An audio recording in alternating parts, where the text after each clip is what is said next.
stories and presenting people's stories to make our stories better. My name is Jeff Fuller. You can certainly find all things at J Fuller Interviews on Instagram, YouTube, Facebook, and Twitter. And if you go to YouTube, J Fuller Interviews, there's a little icon at the bottom. It's a greater than sign that you can subscribe so you don't miss out on any of these interviews, and just certainly helps out. Do that. And joining us now is Maurice Joseph. Mojo, good to have you. Thanks for having me, man. I appreciate it.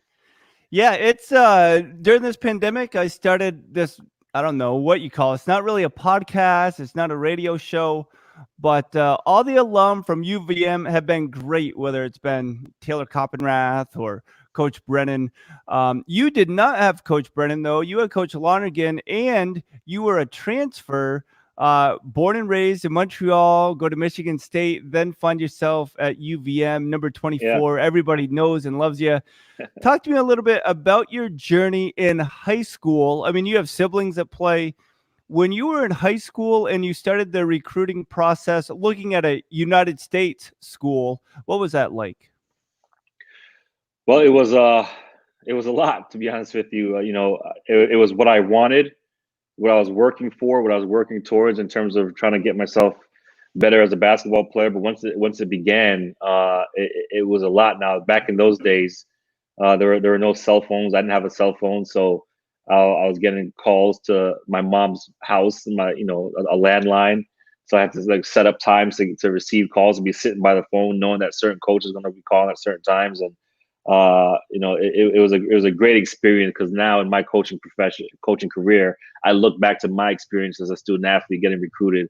I kind of remember what that was like for me, and I use that experience to kind of figure out, how would kids today be? What are they thinking going through the recruiting process? Am I the fifth call of the day, and are they just kind of tuned down, just kind of like counting down the seconds for for the call to be over with?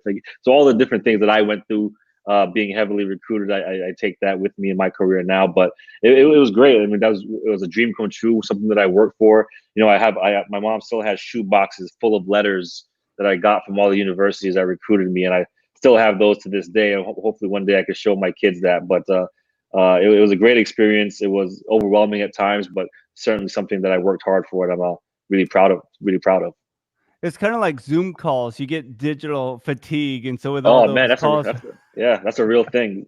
Zoom fatigue is a real thing for sure. So I got to ask you, growing up in Canada, Montreal, just up the road from us, well, let's be honest, Canada is not known for basketball prowess. Steve Nash did help with that. And it's really fun now with the own NBL of Canada. Joe Salerno, he coached the champions last year, being a native Vermonter. So it's really brought up awareness. But when you were growing up, did you know that you wanted to go to college in the United States, or were you looking at Miguel or something close to you? No, well, you know what? I was an anomaly in a lot of ways that I never really saw myself being in Canada playing basketball. Like I knew I wanted to go play college basketball from the time I was pretty young, 9, 10, 11, 12 years old, like in that early adolescent phase. I knew my ultimate goal was to play in the NBA, just like every other young basketball player in the world. But I knew in order to get there, people got drafted from college. So when I would hear Michael Jordan from North Carolina or hear any other intro, I started thinking about, all right, they went to school first, they got recruited, and started learning about the process. And then one of my youth coaches was a big college basketball fan and would record games for me. Would record college games for me, so I got enamored with the college game. So that's kind of how the process started. But I always saw myself playing in the United States, playing Division I basketball, and hopefully progressing on from there. Hey, Mojo, I got to pause for a quick second. My son's getting ready to go for work. What you got to do? It won't start? No, it will start. All right. Nothing like live. Yeah, my son, he's graduating this Saturday, but he's headed to work Congratulations. now. Yeah, thanks. So we're just a lot of different moving pieces. All good. So now you have brothers at play. Could you just talk? Are you the oldest in your family? Yeah, well, I have one brother that played, so I'm In my family, I'm the third of four, so I have two older Okay. sisters. But my younger brother, Chris Joseph, um, obviously born and raised in Montreal as well, went to high school in D.C. for his last 2 years of high school. Came down here to Archbishop Carroll and played in the WCAC, which is one of the best high school leagues in the world, in the country, obviously. And from there, got recruited at a very high level. Chose Syracuse, played there for 4 years. Was an all Big East player. At one point, was the Big East sixth man of the year. I think that was his sophomore year. He got drafted by the Boston Celtics in 2012 in the late second round. But my cousins, Corey and DeVoe Joseph. Corey played at Texas, and obviously Corey uh, played for the Toronto Raptors and Indiana Pacers and then the Kings. And then his brother DeVoe played at Minnesota and Oregon. Our other close cousin Troy Joseph played at LIU Brooklyn and won a bunch of conference tournament championships there. They had a little dynasty going. So the game's in our blood a little bit in our family. It's kind of cool to talk about it with those guys as we get older. And obviously Corey's still playing in the NBA. My brother's still playing overseas, and I'm coaching. So the game is still very good to us. So it's cool little basketball family from a country that's supposed to be known for hockey. So when you get together for holidays or family reunions, how competitive do those pickup games get? No, you know what? Because of our schedules, it's really hard to get together. I don't see my brother too often. We speak a lot, obviously on the phone, FaceTime, and all that. Don't get to see him a great deal. Last time I saw Corey was when he was with the Pacers, and I believe they came and played the Wizards here in DC, and he got me tickets to the game, so I went and saw him there. I saw DeVoe at the Final Four a couple of years ago. So it's really hard to get Yeah. together. To be honest with you, our schedules are so jammed up. But we keep up with each other, we support each other, and because of how busy we are, that's kind of how we have to do it. So you mentioned coaching, and this is a picture when you were at George Washington. I can't tell if this is when you were an assistant or when you were named the head coach. Could you just talk about that transition from when you were an assistant to becoming the head coach? Did you feel ready and prepared, or what was that process like for you? Yeah, I think anytime you're going to become a first-time head coach, it's going to be there's going to be a learning curve. There's going to be things that you just haven't experienced as a head coach that you just kind of have to go through those trials and tribulations in order to kind of navigate the waters. But in terms of being prepared, as an assistant, I was always ready to understand how I want to play from an X's and O standpoint, what I wanted my leadership style to be like, what I wanted, the academic responsibilities amongst assistant coaches to be like. So all those different things as I was going through my career as an assistant, I kept a binder. I call it my binder with different articles on leadership, different Mm. articles on X's and O's and plays, and I just accumulated a huge physical binder and a virtual binder with video clips of coaches' press conference, post game press conference, YouTube clips, and all that kind of stuff, and on planes and in the airport. A lot of times, when I'm just kind of killing time, I would review those things a lot. Kind of made a routine out of it. So when I got the head coaching opportunity, almost seemingly overnight, I just opened up my binder and said, you know what, Mm. this is what I've been preparing for. This is what I said I would do. This is what I believe in. This is how I'm going to carry it out. And that binder is an ever growing process, right? I'm continuously adding to that binder. I added to it this morning. I had a Zoom call this morning, and had a friend of mine speak on his offensive concepts, and I'm just taking down notes and adding it to my binder. So it's a ever evolving process, but I did feel prepared for a lot of ways to become a head coach. But there's certain things that you can't prepare for. For instance, I tell this story all the time. One of my first big road games was at Temple playing against Fran Dunphy, and we're playing really well. They have a packed arena in Philadelphia. We're playing really well. We're up double digits late in the second half. Then they stormed back. They kept hitting threes and threes, and we started kind of folding a little bit. All of a sudden, a double digit lead disappears, and it's a tie game with one possession left, our ball. And we'd always practice not calling timeout and then executing a certain amount of these Yeah. certain plays in our situations if it ever occurred. And sure enough, for the first time, that happened. And my point guard inbound the ball, he looked at me looking like if I'm going to call timeout. And in that moment, it felt like everything went in slow motion, kind of, you know what I mean? And that was the first time I had to go through that as a head coach, going through that scenario and that special situation that we'd practice, But now it's not in practice anymore. There's a time to score. The game's on TV. There's 10,000 people screaming and all that kind of stuff. And sure enough, we executed a play. We didn't call timeout. I didn't want to give Fran Dunphy a chance to come up with a defensive scheme or make any subs or anything Right. like that. And then we hit a shot and we actually win the game. After that game, though, I was like, I can't believe that happened. I almost felt like, depleted almost. But again, those are the types of things as a head coach you can't. As an assistant coach, you just don't know what it feels like to be in that position, to be the one in charge of making that decision. So there's so many things of that nature that you just have to kind of be in that position and experience that as a head coach, because there's no other way of preparing for it. Well, it's been said a lot about that 18 inches from the assistant chair to the head coaching chair. And then it's not as much about relating to the players as it is getting the players in position to win the game and making the difficult decisions. For you, um, I heard, understood, it could be misinformation, but that you were brought down to George Washington because of your connections in Canada and just to help with recruiting. How difficult is recruiting?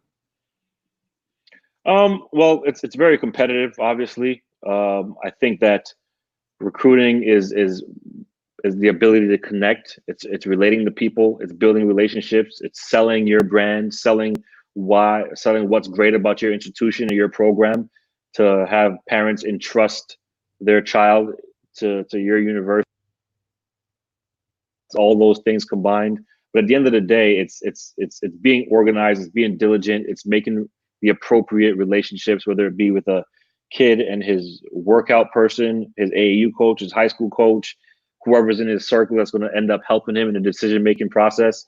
It's connecting those dots, working at those relationships, and selling what you have to offer from a university, basketball program, league, location, all those different types of things. Academic situation, what kind of degree they're going to get. So it's work. It's challenging because there's so many obstacles in it, especially in an area like a DMV where you have your GW, George Mason, Georgetown, Maryland, Towson, American, Howard. There's so many different schools in such a small space. So there's a lot of people competing for a sample size of players. But it's challenging work. It's challenging work. It's the biggest part of the job. It's the most important part of the job. But again, it's connections, it's relationships, it's being diligent, it's connecting the dots, and if you can do that at a high level, you're gonna have a better chance of getting the players that fit your culture, fit your program, in order to ensure some of your success. Yeah, and I enjoyed what you said earlier about just being teachable and really always trying to learn and being coachable as well. There's a Yeah. leadership guy, Sean Lovejoy. He said that great leaders invite good friends to question their leadership. When you're in a position, whether a head coach or an assistant coach, how important is it that you listen to one another on that staff to really develop the guys and prepare the game plan for the season ahead? Oh man, it's incredibly important. Staff cohesiveness is vital. It's vital because there's so much that goes into running a program. And again, that's another thing that you learn as a head coach going from an assistant coach. There's so many different angles of there's so many different things going on, whether it be handling the media, or whether it be fundraising, whether it be preparing for games and practices, whether it be recruiting. There's so many different things that are thrown at you. You have to be able to be cohesive with your staff to be able to delegate certain things to make sure that things are getting done, and that your program is being run at an efficient level. There's only so many hours in a day. You get three assistants, an ops guy. Maybe if you're lucky and you're at a level, you get another assistant under your belt. You can have a staff of 6, including a head Yeah. coach, and you delegate responsibility. There's academics that are incredibly important for the student athletes, so the assistants have to stay on top of that. There's obviously individual instruction, individual film work. There's making sure that their overall well-being is being monitored, because these kids are 18 to 20, 21, 22 years old, and they're away from home, and there's a lot going on, a lot being thrown at them. So making sure their overall mental health and their overall well-being is being sought after. So there's so many different things, and having a staff that's cohesive, that understands their roles and carries those out with a great sense of urgency and a great deal of pride is incredibly important for for the success of your program, but also for the well-being of the student athletes, which is the most important thing. So that piece is incredibly important, and can't be understated enough. So Maurice Joseph, making some time for us. When you were a freshman at Michigan State, I imagine you had no idea or very little concept of everything the coaches were doing. You just wanted to put in your Oh, time and get on the floor. Can you just talk about the importance of young players really listening or watching, observing what the coaching staff is trying to do? How does that speak to you when you have young players coming into a program and they actually don't want to just show you how they can score, but they're really trying to look at the overall program? well, I'll tell you this: it's really hard for young players to come in and have a grasp on that. Even the sharpest players, the highest IQ players, Jeff, they don't have a grasp of what's going on, outside of the practice hours. You might tell them, they might stop in the office and they might see some things, but they don't understand the hours of preparation for practice, for games, the coming back from a recruiting trip and going right straight from the airport right into the office and jumping right into a staff meeting and having the film on so you can try to maximize your time. It's not their job to know that kind of stuff. That's our job to put them in the best position to be successful, both on and off the floor. But it's really hard for young players to get a grasp on that. The best players do, as they get older, gain an understanding of all the things that go into winning a basketball game or having a successful practice or recruiting a high level player. They gain an understanding because at that point, sophomore, junior year, they probably have been involved with a few recruiting dinners. They probably heard a few pitches themselves. They remember their recruiting process, so they see their staff doing it now. But again, it's hard for them to understand all the things that go into the day to day of being a coach. And again, we don't need them to understand that. Yeah. As long as they're taking care of what they need to be, of their responsibilities on and off the floor, and they're doing it at a high level, and they're using the resources that we give them in order to ensure their success. Then they're doing their job. Let us watch the film and let us recruit the players and fly across the country and do all those things and lose sleep and all that kind of stuff. And you guys just do what you're supposed to do in terms of playing hard, holding yourself accountable on and off the floor, and being a great representative of your family, the university, and the program. Well, I think that's all about the maturing process where you Oh, no trust the question. leadership, you trust them, but then for you, you understand the responsibility. So if they're trusting you, you certainly want to give them your best as well. Talk No to me question. about the transition from Michigan State to UVM. I mean, Big Ten school, and then UVM, a little known school, even though it did make some noise, Yeah. 15 years ago against Syracuse. Yeah. But talk about that opportunity. And when you stepped onto campus in Burlington, what did you feel? Did you know it was going to be a good fit when you first transferred? I'll be honest with you, Jeff. I didn't. I didn't know if it was going to be a good fit. I knew that I wanted to go to a winning program. I knew that I wanted to be really close to home, and obviously, campus is an hour and 40-minute drive from campus to my mother's front door. So it was really close to home. That was the biggest piece for me. I really wanted to be around my family for various reasons. But when I came on my visit, guys like Kyle Saplicki and Chad Polovich and Tim McCrory were involved in my recruiting process from a player standpoint. They were the ones that showed me around and kind of gave me the unfiltered truth about Vermont and Burlington and the entire deal. And it fit me and fit what I wanted to do on and off the floor. But all that being said, I didn't know what I was going to get, what it was going to be like on campus on a day-to-day basis. The rest of my teammates, because I hadn't met them because it was, the spring/summertime after guys had gone home. So I hadn't met everyone yet. So it was a little bit of a shot in the dark, even though it checked a lot of boxes. But I'll tell you what, almost immediately when I got to campus, I felt accepted. I felt appreciated. I felt a sense of community that I didn't feel so much at Michigan State, just solely because of the magnitude Size, of the yeah. program and the size of the campus and the size of the arena. Vermont was just almost had that glorified high school feel where everybody knows everybody. The fans that sit in the in the fourth row behind the bench, I see them at the mall and I speak to them and I know their kids' names, and there's a unique community feel there that you don't get in a lot of different places. And that's one thing that I took away from Vermont that I absolutely love, and to this day I rave about, because you had an extra sense of pride in playing in that jersey and on that floor in front of those fans, because you knew them. I've been to some. I've been to some of their homes. I've had a bunch of their kids as um, at basketball camp, Yeah. and coached a bunch of their kids. And those are the same kids that were our ball boys that came to the games, that came to the autograph sessions. So there's an incredible sense of community that's rare, and that people in Vermont shouldn't take for granted, because it's not like that everywhere. And that transition, I didn't know what I was getting myself into, but was very, very fortunate to land in a place like Vermont. And to this day, I'm a proud Catamount, and I can't state that enough. Well, especially at Patrick, it's such a unique gym. It's not really Oh, a it's Division One unbelievable. gym, but it's just everybody's right there, so close, and it does provide that atmosphere. And like any college that does a basketball camp, but something about UVM, you're right. The kids, they talk about the players like they're their best friend. It's not just, oh, this guy that I watch on TV, but there's that Yeah, personal yeah. touch.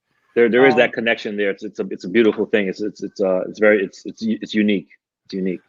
So I've been asking this question more and more, specifically because of the times that we're in. You said you wanted to be close to family, Yeah, and Vermont is not that diverse. Now, I mentioned off air that I have friends from Ile Perot. Maybe I said that incorrectly, but it's always a joke, probably an inappropriate joke, but they're Haitian, Haitian Canadian.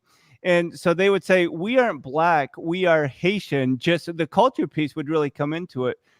How much of your culture did you have to adjust when you came to Burlington, Vermont? Is that part of the reason why you wanted to be close to home so you could go home and visit your mom and family? well, a big part of the reason why I want to go closer to home and play is so that they can see me play and be involved in my process. As I was, going through the recruiting process, having my mom and dad and high school teammates and friends be able to come see me play and kind of go through the process with me was always something that I really wanted. And I didn't get that in abundance at Michigan State, solely because of the distance. So I got that at Vermont. But in terms of adjusting to culture, um, there wasn't a great deal of that for me personally. Even though there's not a great deal of diversity there was never a sense of I didn't belong.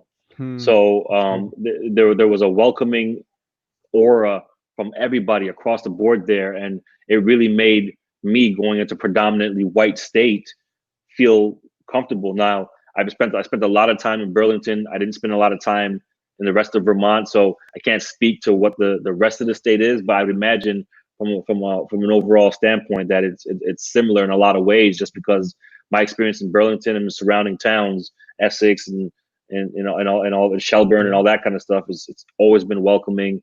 Everybody is great to me. I love the people up there. To this day, I have some of the best friends that I've ever met in my life. Still up there in the Burlington area. I took my wife back there uh, 2 or 3 years ago. Took my wife there for the first time to kind of visit campus and go to my old stomping grounds and my favorite restaurants, and took her inside Patrick and showed the gym and all that kind of stuff. And there's this amazing sense of nostalgia and a sense of pride and love that I have when I get back there.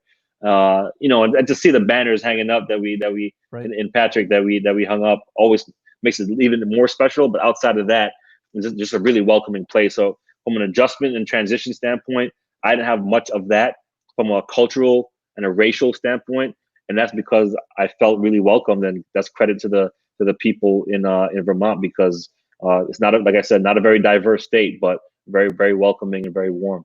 You're so fortunate. That's great. And right now we're breaking news. I guess it's not that breaking, but you're wearing the shirt. George Mason is Oh where you're yeah. going to be coaching. Talk to me about what prompted you, or why you're so excited about this new opportunity in Virginia. You're getting further and further away from home, but George Mason, I mean, that's a pretty cool opportunity.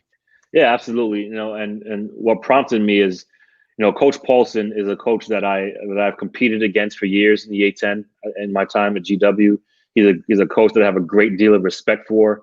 I think his teams play extremely hard, are always really well prepared and organized, and I always admired that from afar, competing against him. And when he and I would get together, I'd let him know that. I've said this to him privately, and I've said it publicly. before.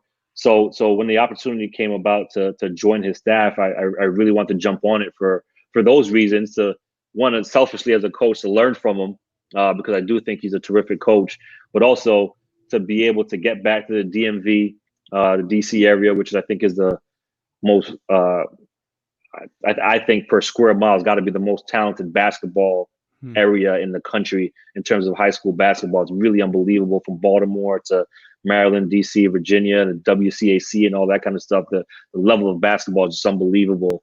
My wife's family is from here, from Maryland. She's born and kind of raised in this area, so this has kind of become a second home to me. We have a home here in DC and all that, so all the dots connected at the right time. And I couldn't be more fortunate to join such a historic program like Mason. Their Final Four run. Speaking of their Final Four run, I was talking to our one of our sports info guys at Mason, and my first introduction to Mason, my freshman year when George Mason went on their Final Four run. Unfortunately, my Michigan State team was the first team that they beat on that run, and I'll never forget it. I had never heard about George Mason up until that point. I was just a freshman. The game was in Dayton, Ohio, and these guys came out and they played hard. Jai Lewis and Lamar Butler and a bunch of these guys, some great George Mason players came and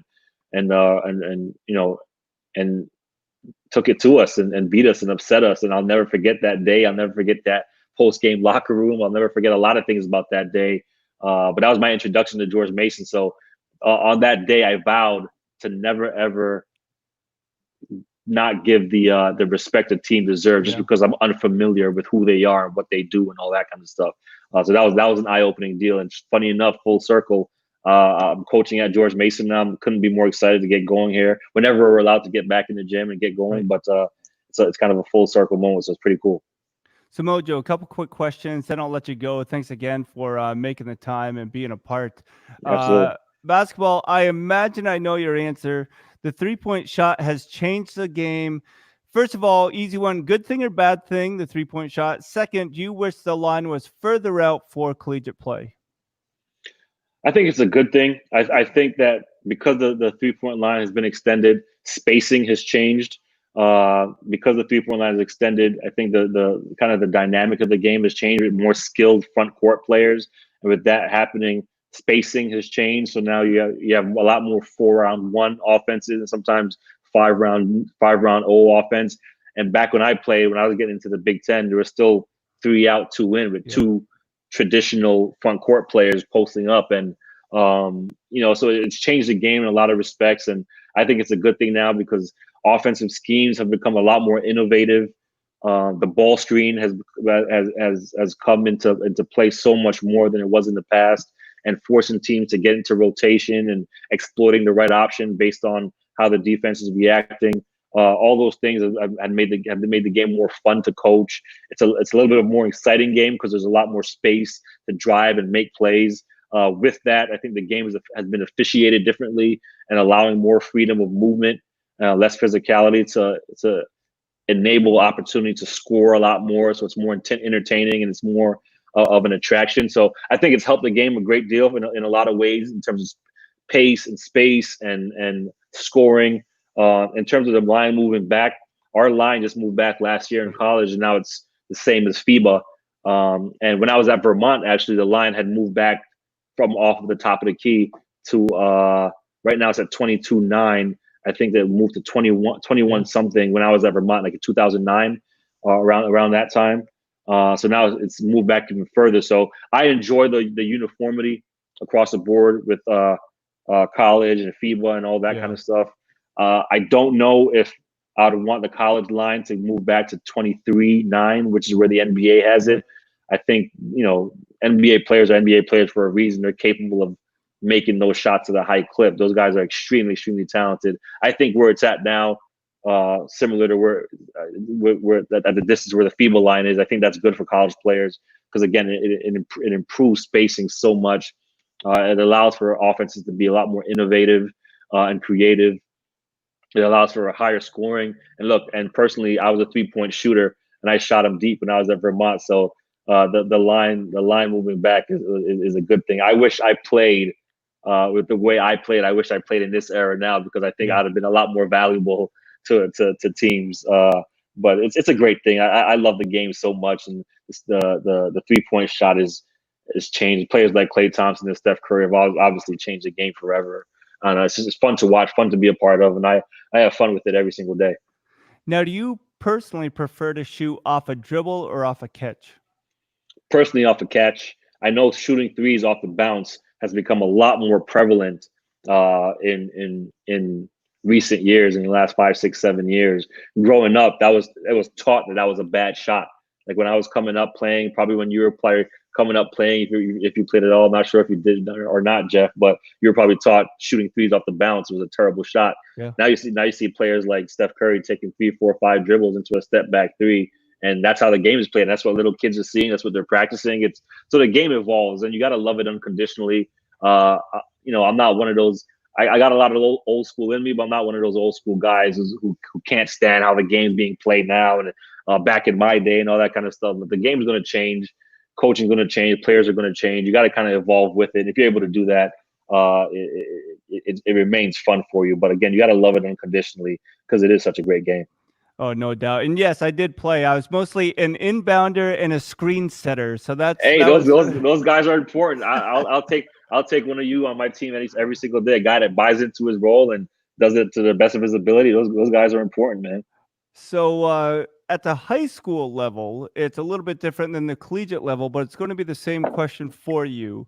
At the high school level, you see sometimes you have players that are great chemistry, locker room guys, but they aren't going to get any playing time. It doesn't matter if they're a freshman or a senior. You just want those guys to be a part of your team. And sometimes you don't cut them because they are so positive within the locker room.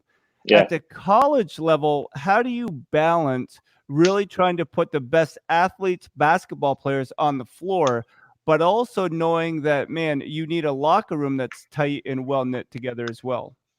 Well, that's challenging, and I think you'll see that with the amount of transfers we have in today's game.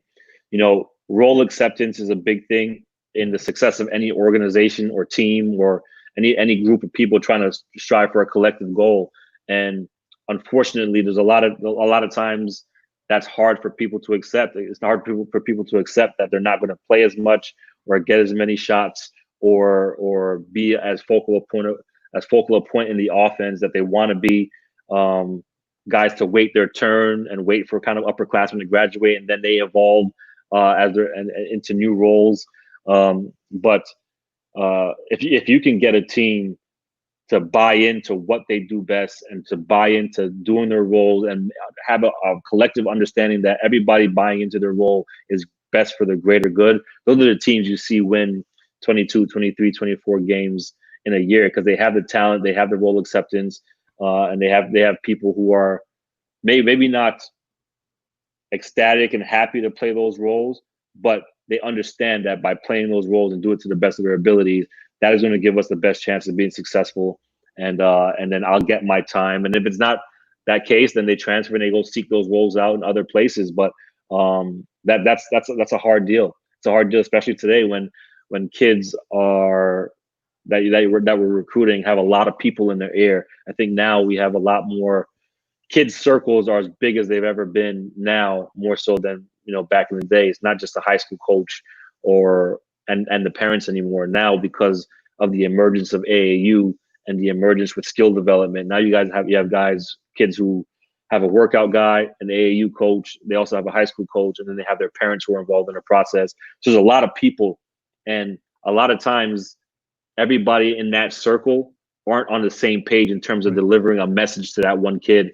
And so sometimes that kid is hearing different things from different people, and it causes a lot of fog in his mental, in his ability to mentally kind of tune in and lock into what he's supposed to be doing. And that happens a lot, and I think you see that in the number of kids transferring.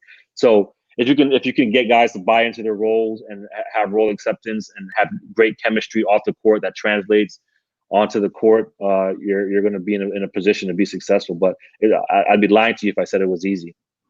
And Mojo, Maurice Joseph, I'll get you out on this final question. And that's simply, I've said it for a while. I enjoy what people commonly refer to as the mid-majors in Division I basketball because you actually get to follow players from their freshman year to their senior year. And as you mentioned, you still have friendships from UVM that will be friendships for the rest of your life because you Yep. got to enjoy things on and off the court. How important is it for mid-major players to understand the opportunity they have without bouncing from school to school, but really to develop those relationships of a four-year program at a level that is probably where they need to play or should be playing?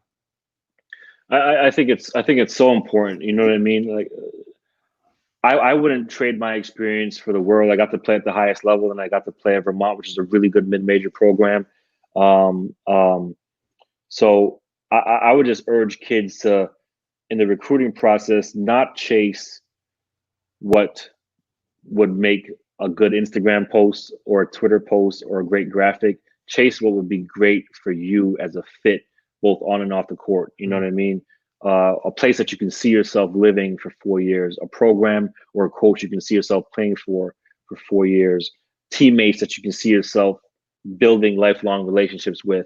Now, it's hard to understand those things and having the foresight to think about those things in the recruiting process when you're 17, 18 years old and you're just and you're enamored with what kind of gear they have and how many people sit in their arena and how they travel and what kind of food they eat and all the glitz and glamour and all the fancy things. But there really needs to be a lot of substance in the decision making process, because you're right. A lot of mid major programs that kids go and develop over the course of 4 years.